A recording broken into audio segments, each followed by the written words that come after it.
WhatsApp just introduced a powerful new feature, the built-in document scanner. Now you can scan physical documents directly inside WhatsApp without using any third-party apps. To use it, just go ahead and open WhatsApp. Just go to a chat where you want to send the document. Tap on this plus icon. Here we will find this document option. Tap on it, and at the bottom you can see we have the option to scan documents. Just tap on it again, and here I have a document that I want to scan it.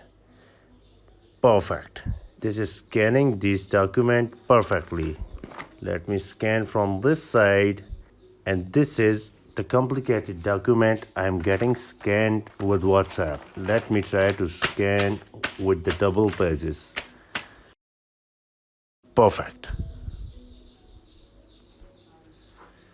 I got few scans here that are scanned perfectly, and you can see how complicated these pages are. Please note that this feature is currently available only for iPhone user. If you are on Android, don't worry. According to WhatsApp, this feature is coming soon. So that's it about today's quick video. Make sure you have subscribed and like ITPK. Thanks for watching. Bye.